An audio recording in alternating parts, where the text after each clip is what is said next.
जोजलपा अनि नमस्कार। नेपाल भाषा एकाडेमीका निमित्त अनक मिडियाको प्रस्तुति नेवा एफएम 106.6बाट प्रसारण भइरहेको रेडियो शिक्षा कार्यक्रम। यो कार्यक्रम कीर्तिपुर नगरपालिकाद्वारा निर्माण गरी प्रसारण गरिएको हो। सर्वप्रथम यहाँहरूलाई हार्दिक स्वागत र अभिवादन गर्दै म आजको यो आधा घण्टा यहाँहरू रेडियो नजिक बसेर ध्यान दिएर सुन्न हुनको लागि आग्रह पनि गर्दछु। यो आधा घण्टा हामीले खास गरी प्रारम्भिक बाल कक्षा, अझ भनौँ प्राथमिक कक्षाका विद्यार्थीहरूका लागि काम लागोस्, उपयोगी होस्, तिनका अभिभावकहरूलाई पनि ज्ञानवर्धक होस्, आफ्नो घरमा पनि आफ्ना बाल बालिकालाई कस्तो व्यवहार कसरी हुर्काउन बढाउन सकिन्छ भन्ने सन्दर्भमा केन्द्रित गरेर प्रसारण गर्ने जमर्को गर्नेछौँ। आजको हाम्रो रेडियो शिक्षा कार्यक्रमको आजको अंशमा हाम्रो माझ हुनुहुन्छ कीर्तिपुर नगरपालिका पाङ्गा 8 बुजिन्दाका रति महर्जन। नमस्ते। उहाँ मङ्गल उच्च मावि, निसर्ग बालबाटिका, रिड नेपाल र अहिले आएर रातो बङ्गला फाउन्डेसनमा एउटा प्राथमिक कक्षाको शिक्षकहरूलाई तालिम दिने टट शिक्षिका पनि हुनुहुन्छ र कीर्तिपुरमै पनि उहाँले शिक्षा क्षेत्रमा धेरै महत्त्वपूर्ण लामो योगदान पुर्याउनु भएको छ। स्वागत छ रति महर्जनज्यू। हस्, धन्यवाद सर। आजको यो हाम्रो कार्यक्रम बालबालिकालाई समर्पित गरी तयार गरिने हुँदाले हामी त्यसैसँग केन्द्रित रहेर अगाडि बढ्नेछौँ। सर्वप्रथम म यहाँलाई आफ्नो पुरा परिचय र अनुभवका बारेमा छोटकरीमा कुरा राख्न अनुरोध गर्दछु। धन्यवाद सर। सरले भनिसक्नु भएको थियो। मेरो नाम रति महर्जन हो। म चाहिँ यो शिक्षा क्षेत्रमा लगभग 10 वर्षदेखि काम गर्दै आइरहेको छु र मैले मङ्गल उच्च माध्यमिक विद्यालयमा बाल विकासदेखि लिएर प्राथमिक तहमा पनि काम गरिरहेको थिएँ। त्यस पछाडि निसर्ग बाटिका भयो, ब्रिजवाटर भयो, यस्तो विद्यालयहरूमा पनि मैले काम गर्ने अवसर पाएको थिएँ र रिड नेपाल जस्तो यो प्रोजेक्टमा पनि मैले काम गरेका शिक्षा क्षेत्रमा काम गरेको छु भने चाहिँ र अहिले चाहिँ म रातो बङ्गला फाउन्डेसनमा चाहिँ एउटा प्रशिक्षकको रूपमा चाहिँ काम गर्दै आइरहेको छु। तपाईँको यो अनुभव, तपाईँको यो समयको लगानी शिक्षा क्षेत्रमा रहेको पाउँदा हामीलाई खुसी लाग्छ र त्यहीसँग सम्बन्धित रहेर कुराकानी अगाडि बढाउँ। तपाईँले जे जति समय शिक्षा क्षेत्रमा लगाउनु भएको छ, यसको अनुभवको आधारमा तपाईँ आज हामीलाई बालबालिका कसलाई भन्ने अथवा कस्तो अवस्थाको बालबालिकालाई शिक्षा हामी दिने भएको हुनाले शिक्षकहरूलाई तालिम दिँदा तपाईँ कसरी प्रस्तुत गर्नुहुन्छ बालबालिका सन्दर्भमा?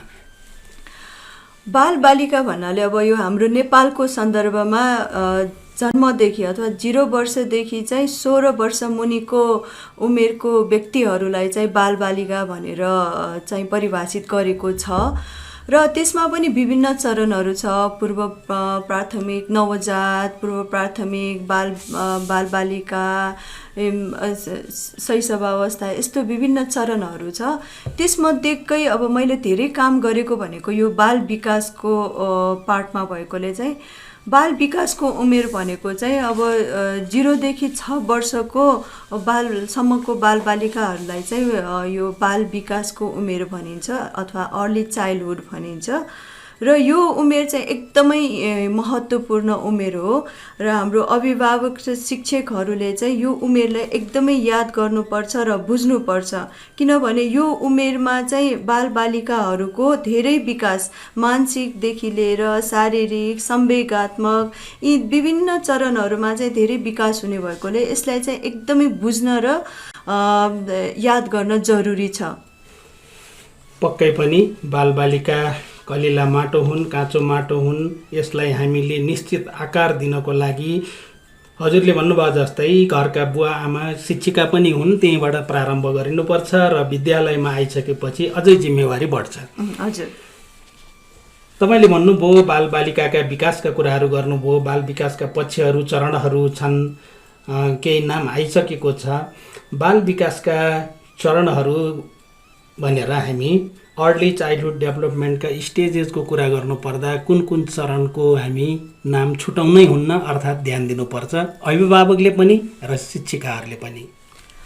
बाल विकासमा चाहिँ यो विकासको चरणहरूमा चाहिँ 4वटा पक्षलाई चाहिँ एकदमै भुल्नै हुँदैन। 4वटा पक्ष भनेपछि यो शारीरिक विकास भयो, मानसिक अथवा यो बौद्धिक विकास, संवेगात्मक विकास र सामाजिक विकास, यो 4 चरण, यसलाई होलिस्टिक डेभलपमेन्ट पनि भनिन्छ।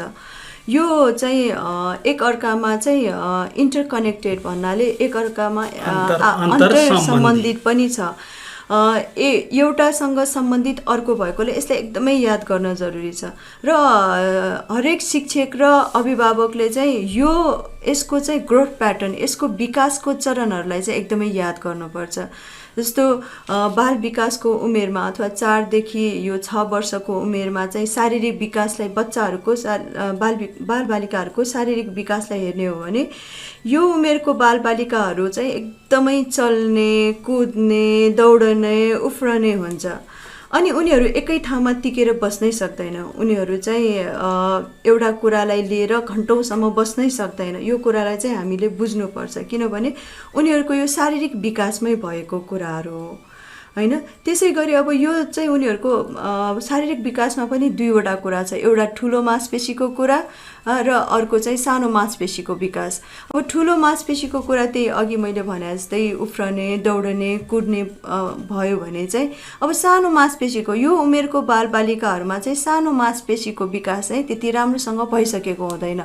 हामी चाहिँ विद्यालयमा चाहिँ बच्चाहरू आउने बित्तिकै कलम समात्न लगाउँछौँ, तर एउटा कुरा के बुझ्नुपर्छ भने हरेक शिक्षक र अभिभावकले यो उमेरका बालबालिकाहरूमा चाहिँ समात्ने कुरा, पेन्सिल समात्ने, अझ ट्राइपड होल भन्छ, उनीहरूले चाहिँ पेन्सिललाई राम्रोसँग समात्नै सकेको हुँदैन हो। अनि उनीहरूले टिप्ने कुराहरू, यस्तो कुराहरू उनीहरूले विकासै गर्न सकेको हुँदैन। उनीहरूको ह्यान्ड र आई कोअर्डिनेसन पनि राम्रोसँग विकास भइसकेको हुँदैन।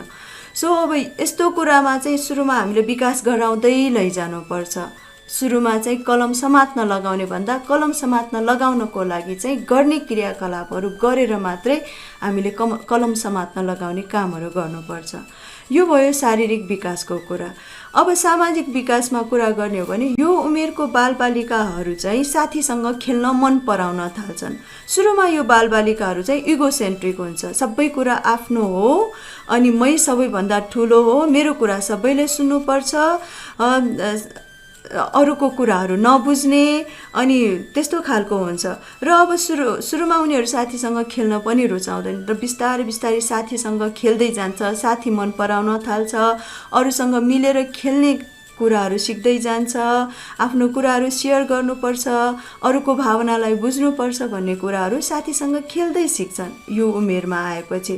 र तपाईहरूले याद गर्नुभएको छ होला, जो साथीसँग खेल्न नपाएका बालबालिका हुनुहुन्छ उनीहरू चाहिँ एकहोरो हुने गर्छन्, जिद्दी हुने, कसैको कुरा नसुन्ने, आफ्नो कुरा मात्रै अगाडि राख्ने अनि कुराहरू पर्खने बानी पनि हुँदैन, चिरचिरा हुन्छन्, कराउने हुन्छन्, एकदमै जिद्दी हुन्छन्। सो अब यस्तो हुन नदिनको लागि चाहिँ सामाजिक विकास गराउन साथीसँग खेल्न दिनुपर्छ अथवा हामी अडल्ट नै उनीहरूसँग साथी भएर खेल्नुपर्छ यो कुरा विकासको लागि। साह्रै महत्त्वपूर्ण कुरा भन्नुभयो तपाईँले। शारीरिक विकास पहिलो प्राथमिकतामा पर्छ, त्यसमा पनि 2वटा ठुलो मांसपेशीको विकास र सानो मांसपेशीको विकास। उफ्रिने, खेल्ने, चल्ने, कुद्ने जस्ता ठुलो मांसपेशीको विकास त सहजै रूपमा अगाडि बढिराखेको होला, तर सानो मांसपेशीको विकास जो आई एन्ड ह्यान्ड कोअर्डिनेसनसँग सम्बन्धित हुन्छ, साइको मोटरसँग सम्बन्धित हुन्छ, यस्ता कुरालाई विकास गर्न शिक्षिकाले, अभिभावकले साह्रै ध्यान दिनुपर्छ भन्ने कुरा राख्नुभयो। जस्तो पाना पल्टाउनै पनि सिकाउनु पर्ने होला, कलम समाउनै पनि सिकाउनु पर्ने होला, यो गोलो छ भनेर छामेरै सिक्नुपर्ने होला, यो चेप्टो छ भनेर आफैले अनुभव, आफै पार्टिसिपेट भएर, आफै इन्भल्भ भएर सिक्नुपर्ने होला, यो कुरा राख्नुभयो। त्यस्तै सामाजिक विकासमा पनि बालकको स्वभाव इगोसेन्ट्रिक हुन्छ भन्नुभयो। यो स्वभावैले हामीले सबै केटकेटीहरू एकै खालको हुन्छन् भनेर जो सोचिराखेका हुन्छौँ त्यो होइन रहेछ भन्ने कुरा तपाईँले राख्नुभयो। यहीसँग सम्बन्धित रहेर अलिकति रमाइलो पनि तर्फ लागौँ कि श्रोताहरूलाई एउटा कुनै त्यस्तो योसँग सम्बन्धित गीत वा कथा वा त्यस्तो कुनै जो शारीरिक विकास र सामाजिक विकासमा सहयोग पुर्याउँछ, त्यस्तो कुनै छ भने राखौँ न। शारीरिक विकास र उसँग हामीले चाहिँ अब विद्यालयमा अथवा घरमा चाहिँ उनीहरूको यो विकासको लागि गीतहरू हावभावबाट पनि उनीहरूलाई सिकाउन सकिन्छ, विकास गराउन सकिन्छ। यसै अन्तर्गत चाहिँ म एउटा सानो गीत तपाईँहरूलाई सुनाउँछु। यो तपाईँहरूले आफ्नो नानीहरूसँग अथवा विद्यार्थीहरूसँग गाउन सकिन्छ। ताली बजाऊ नानी हो, tap tap tap tap tap tap, ताली बजाऊ नानी हो, tap tap tap tap tap tap, अब म नाच्छु ला ला ला ला ला ला ला ला ला, अब म नाच्छु ला ला ला ला ला ला ला ला ला, ताली बजाऊ नानी हो, tap tap tap tap tap tap, ताली बजाऊ नानी हो, tap tap tap tap tap tap, आज म हाँस्छु हा हा हा हा हा हा हा हा हा, आज म हाँस्छु हा हा हा हा हा हा हा हा हा, ताली बजाऊ नानी हो, tap tap tap tap tap tap, ताली बजाऊ नानी हो, tap tap tap tap tap tap, आज म रिसाउँछु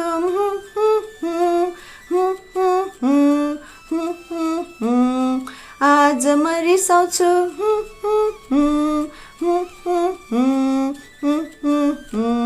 ताली बजाऊ नानी हो, tap tap tap tap tap tap, ताली बजाऊ नानी हो, tap tap tap tap tap tap. धन्यवाद छ। यो गीत मार्फत तपाईँले सामाजिक र यो शारीरिक विकासमा कहाँनिर हेल्प गर्छ एकचोटि छोटकरीमा भनिदिनु न। यसमा चाहिँ अब बच्चाहरूले चाहिँ अब हावभावसँग गीत गाउँदाखेरि उसको ठुलो मांसपेशी चलाउँछन्, जसले गर्दाखेरि उसको शारीरिक विकासमा चाहिँ टेवा पुर्याउँछ भने अब यसमा चाहिँ सामाजिक भनेपछि चाहिँ अब जस्तै 2-3 जना बालबालिकाहरू सँगै बसेर गाउँदाखेरि चाहिँ उनीहरूलाई एउटा रमाइलो हुन्छ, साथीहरूले गरेको हेर्ने, यसले गर्दाखेरि उसको साथीसँगको सम्मान गर्ने कुराहरू भयो, कुरा सुन्ने कुरा भयो, गाउने, सबैजना मिलेर गाउने, यो कुराले सामाजिक विकासमा पनि टेवा पुर्याउँछ। हजुर, पक्कै पनि समूहमा मिलेर साथीभाइसँग बसेर गाउँदा पालो पर्खिनु पर्ने होला, ताल मिलाउनु पर्ने होला, साथीलाई मौका दिनुपर्ने होला, आफ्नो पालोमा बोल्नुपर्ने, गाउनुपर्ने होला, ताल मिलाएर उफ्रिनु पर्ने होला, यी सबै कुरा सामाजिक विकाससँग सम्बन्धित छन्। अब बाँकी 2टा पक्ष पनि भन्नुभएको थियो तपाईँले, ती पक्षहरू के हुन् र त्यसभित्र के छन्? अर्को पक्ष भनेको संवेगात्मक विकास हो। बालबालिकाहरूमा चाहिँ यो उमेरमा चाहिँ उनीहरूको संवेग चाहिँ एकदमै आइरहेको हुन्छ, रिसाउने, कराउने, रुने यस्तो आइरहेको हुन्छ र उनीहरूलाई यो कुरा नै थाहा हुँदैन, यो उनीहरूलाई के भइरहेको भनेर यो संवेगलाई उनीहरूले बुझ्न सकेको हुँदैन र अर्को भनेको उनीहरूले यसलाई कन्ट्रोल पनि गर्न सकेको हुँदैन। र यसको लागि चाहिँ हामी अडल्टले चाहिँ के कुरा बुझ्नुपर्छ भने उनीहरूको अब विकासको चरणमा संवेगात्मक विकासमा उनीहरूको संवेगहरू आइरहेको छ। यो कुरालाई बुझ्दाखेरि नै कति कुरामा चाहिँ सहयोग पुर्याइरहेको हुन्छ र उनीहरूको संवेगलाई चाहिँ सम्बोधन गर्ने, सम्मान गरिदिने, उनीहरूको भावनालाई बुझिदिने, उनीहरूको कुराको कदर गर्ने, यस्तो गर्यो भने चाहिँ उनीहरूको संवेगात्मक विकासमा चाहिँ अलि राम्रोसँग संवेग विकास हुन सहयोग गर्दछ।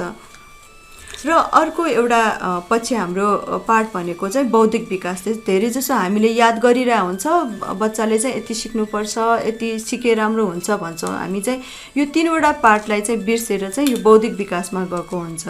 एकदमै बौद्धिक विकास यो उमेरमा चाहिँ एकदमै महत्त्वपूर्ण कुरा हो, किनभने सानो उमेरमा, यो उमेरमा 0 देखि 6 इयर 0 देखि 8 इयर्ससम्म पनि भन्ने गर्छ, यो उमेरमा चाहिँ बालबालिकाको बौद्धिक विकास, उनीहरूको मस्तिष्क चाहिँ तीव्र रूपमा विकास भइरहेको हुन्छ। अब उनीहरूले हात खुट्टा चलाउने, सानो मांसपेशी चलाउनेदेखि सबै कुराले पनि उनीहरूलाई यो तीव्र विकासमा सहयोग पुर्याइरहेको हुन्छ।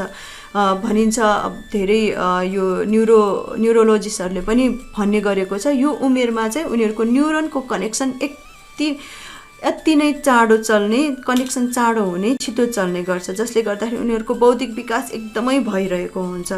र अब यो विकासमा चाहिँ उनीहरूले कति कुराहरू सोच्ने हुन्छ। सानो उमेरको बालबालिकाले पनि हेरेर कति कुरा सिकिरहेको हुन्छ, सुनेर सिकिरहेको हुन्छ, उसले गरेर सिकिरहेको हुन्छ।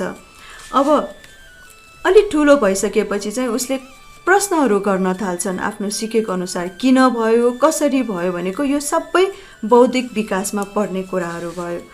र अब यसै कुरालाई हामीले एकदमै याद गर्नुपर्छ। उसले खेल पनि एकदमै खेल्न मन पराउने उमेर हो यो उमेरमा चाहिँ उनीहरूले जति खेल्छ उनीहरूको त्यति नै बौद्धिक विकास हुने हो। उनीहरूले त्यसको लागि चाहिँ हामी अभिभावक र टिचरले चाहिँ के बुझ्नुपर्छ भने यो उमेरमा चाहिँ उनीहरूको बौद्धिक विकासको लागि चाहिँ खेलहरू चाहिँ सकेसम्म बढी खेलाउन सकिन्छ। यसको लागि विद्यालयमा पनि पजलहरू राख्न सकिन्छ, घरमा पनि पजल गेमहरू गराउन सकिन्छ। अनि त्यसै गरी उनीहरूलाई चाहिँ धेरै ब्लक्सहरूबाट पनि खेल खेलाउन सकिन्छ। यस्ता खेलहरू उनीहरूलाई सानो सानो कुरामा पनि उनीहरूले बौद्धिक विकास गर्ने गरी खेल खेलिरहेको हुन्छ र सिकिरहेको हुन्छ। तपाईँ यतिखेर नेपाल भाषा एकाडेमीका लागि अनक मिडियाको प्रस्तुतिका रूपमा नेवा एफएम 106.6 मार्फत कीर्तिपुर नगरपालिकाद्वारा निर्मित रेडियो शिक्षा कार्यक्रममा हुनुहुन्छ र यहाँहरू समक्ष अहिले म रति महर्जनसँग कुराकानी अगाडि बढाइरहेको छु। उहाँ बालबालिका शिक्षणसँग सम्बन्धित पेसामा रहेर शिक्षिका तालिमको एउटा महत्त्वपूर्ण व्यक्तित्वको रूपमा परिचित हुनुहुन्छ कीर्तिपुरमा। उहाँले भन्दै हुनुहुन्थ्यो सामाजिक र आर्थिक विकास, बौद्धिक विकास, संवेगात्मक विकासलाई नहेरिकन हामीले पढाउन सक्दैनौँ। यदि हामीले ती कुरालाई ध्यान दिएर पढाउन सकेनौँ भने हामीले अपुरो पढाइरहेका हुनेछौँ। तसर्थ विद्यार्थी भाइ बहिनीहरू, अभिभावकज्यूहरू र शिक्षक शिक्षिका मित्रहरू सबैले हामी यसतर्फ सचेत हौँ, सतर्क हौँ र अगाडि बढौँ भन्ने कुरा आग्रह गर्न चाहन्छु। र यहाँ भाषिक विकासको कुरो पनि त चाहिन्छ होला नि म्याम। सो यो भाषिक विकास एकदमै महत्त्वपूर्ण। अझै भन्नुपर्दाखेरि यो अर्ली चाइल्डहुड बाल विकासको समयमा चाहिँ उनीहरूको भाषिक विकास एकदमै भइसकेको हुन्छ। तपाईँहरूले पनि याद गर्नुभएको छ होला, सानो बच्चाले पनि कति कुरा चाहिँ उसले नयाँ नयाँ शब्दहरू भनिरहेको हुन्छ, नयाँ नयाँ कुराहरू सिकिरहेको हुन्छ, बोलिरहेको हुन्छ है। भन्नुपर्दा यो उमेरमा चाहिँ बच्चाहरू चाहिँ एकदमै जिज्ञासु हुन्छ। उनीहरू चाहिँ एकदमै अन्तर्क्रिया गर्न चाहन्छन्, कुरा चाहिँ सुन्न चाहन्छ, आफ्नो कुरा सुनाउन चाहन्छ। उनीहरूसँग धेरै कथाहरू हुन्छ हामीलाई सुनाउने। सो यसले गर्दाखेरि पनि उनीहरूको भाषिक विकास भइरहेको हुन्छ। सो अब यसको लागि चाहिँ हामी अभिभावक र शिक्षकले चाहिँ के गर्नुपर्छ भने उनीहरूको यो भाषिक विकासको लागि उनीहरूको कुरा सुनिदिने, जसले गर्दाखेरि उनीहरू कुरा गर्दै जान्छ, सिक्दै जान्छ, नयाँ कुरा थप्दै जान्छ, नयाँ शब्द राख्दै जान्छ। यसले गर्दाखेरि उनीहरूको भाषिक विकासमा टेवा पुर्याउँछ र उनीहरूको कुरा सुन्ने मात्रै हुने, उनीहरूको कुरालाई सम्मान गर्ने अनि उनीहरूको अनुभवलाई राखिदिने, यस्तो कुराहरू चाहिँ गर्नुपर्छ हामीले।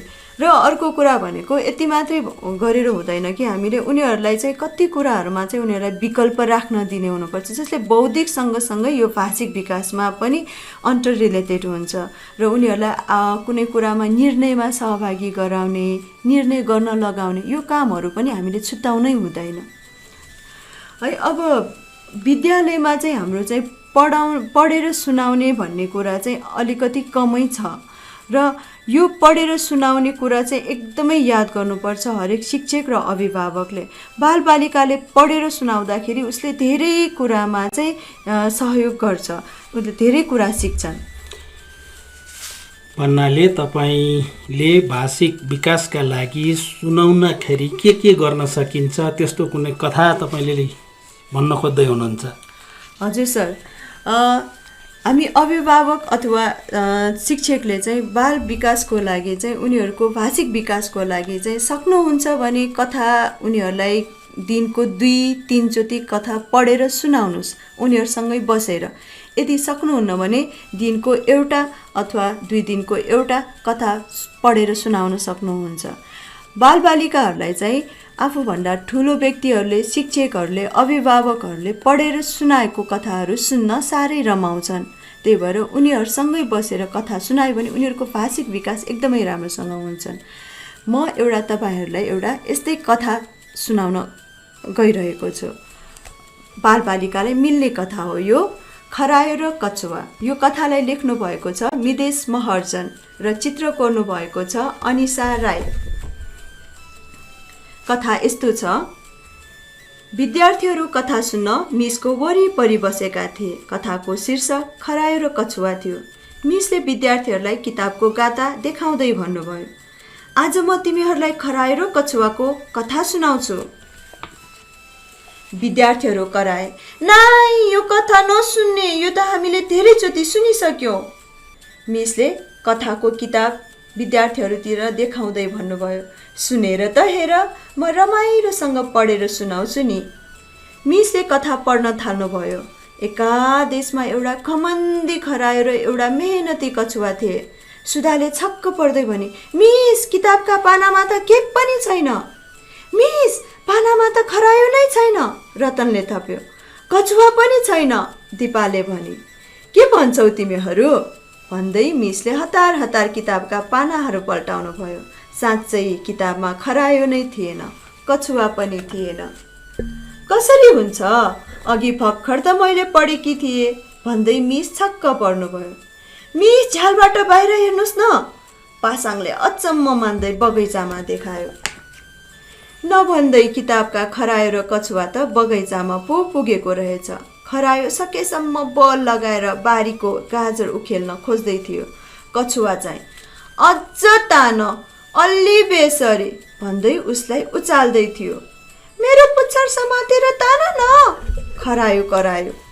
कछुवाले त्यसै गर्यो अनि दुबै मिलेर त्यो ठुलो गाजर उखेले अनि दुबैले त्यो गाजर खाए। ल आऊ, अब मेरो पिठ्युमा बस, हामी एकछिन परसम्म घुम्न जाउँ, कछुवाले भन्यो। मिस तथा सबै विद्यार्थीहरू उनीहरूको नजिक गए। भागौँ भन्दै खरायो कछुवाको पिठ्युबाट ओर्ल्यो। अब चाहिँ कछुवा खरायोको पिठ्युमा चढ्यो। दुबै भाग्न तयार भए। मिसले भन्नुभयो, पर्ख पर्ख, तिमीहरू किन भाग्न लागेको? हामीसँग किन डराएका? यो सुनेर दुबै अडिए।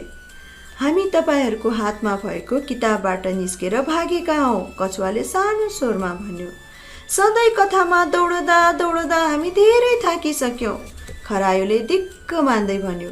सबैजना खरायो र कछुवाको कुरा सुन्दै थिए। कथामा मेरो साथी खरायोलाई जहिले पनि घमण्डी भन्छन्, यो मलाई पटक्कै मन पर्दैन, कछुवाले भन्यो। म घमण्डी होइन, कथा लेख्नेले मलाई घमण्डी बनाइदिए, खरायोले भन्यो। हो त नि, कछुवा करायो। दुबैले एकै स्वरमा भन्यो। कथाबाट बाहिर हामी खुसी छौँ।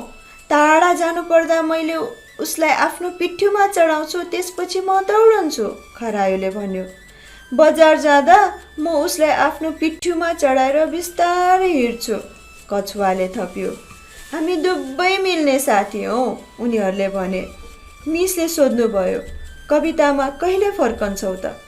खरायो र कछुवा मिल्ने साथी हुन् भनी कथा बनाउनुहोस्, त्यसपछि मात्रै हामी फर्किन्छौँ, दुबैले भने।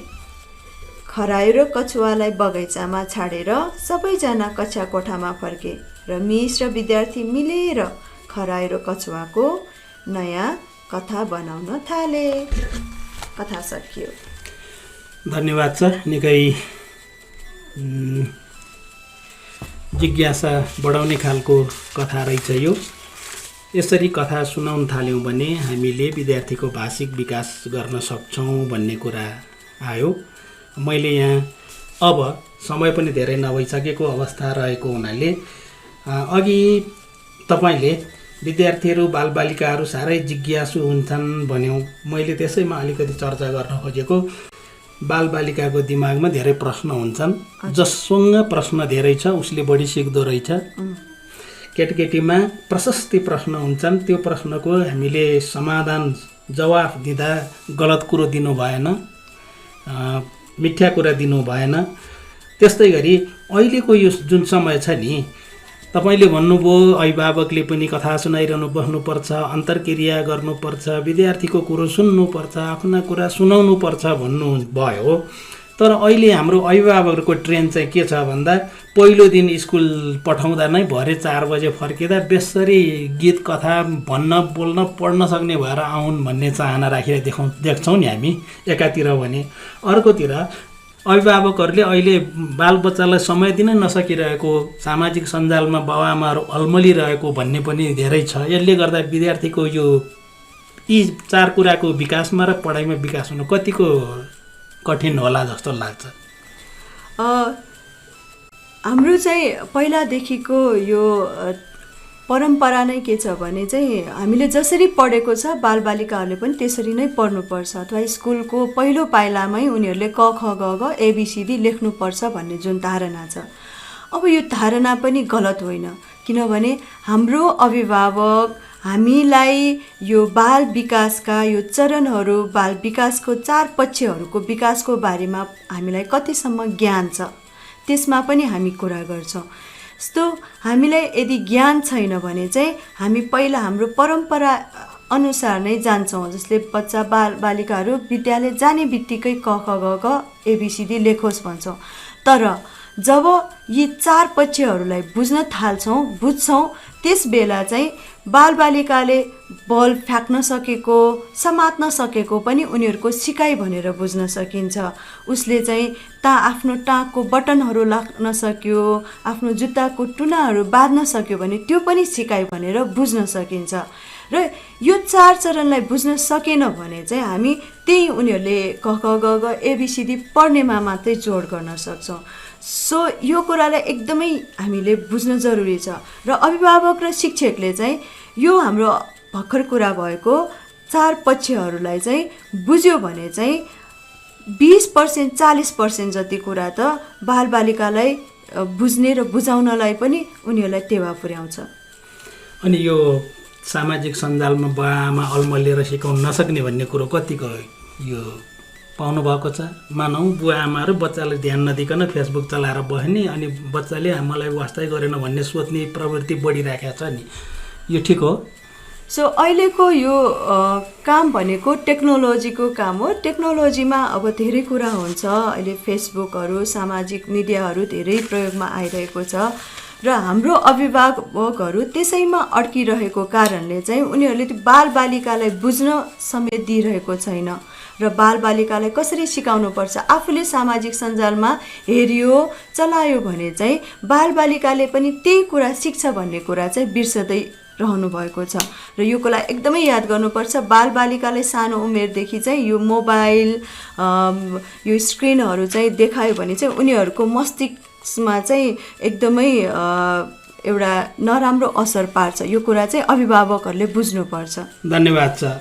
साह्रै महत्त्वपूर्ण कुरा उठान गर्नुभयो। अभिभावकले याद गर्नुहोला, शिक्षक शिक्षिकाले ध्यान पुर्याउनु होला। प्राविधिक मित्रबाट समय समाप्त भइसकेको जानकारी प्राप्त भएको छ। आजको हाम्रो कुराकानी यहीँ बिट मार्ने अनुमति माग्दै आजको यो महत्त्वपूर्ण समयमा तपाईँले आफ्नो व्यस्तताका बावजुद समय दिनुभयो। हाम्रा कीर्तिपुर क्षेत्रका यो रेडियो सुनिरहनु भएका सबैलाई यसले साथ सहयोग पुग्ला भन्ने आशा गर्दै म तपाईँलाई पनि हार्दिक धन्यवाद ज्ञापन गर्न चाहन्छु र हाम्रो रेडियो 106.6 नेवा एफएम सुनिरहनु भएका सबैलाई हार्दिक हार्दिक धन्यवाद। सुखी रहनुहोस्, स्वस्थ रहनुहोस् भन्ने कामना गर्दै आजको कार्यक्रमबाट बिदा माग्छु। धन्यवाद, नमस्कार। धन्यवाद सर।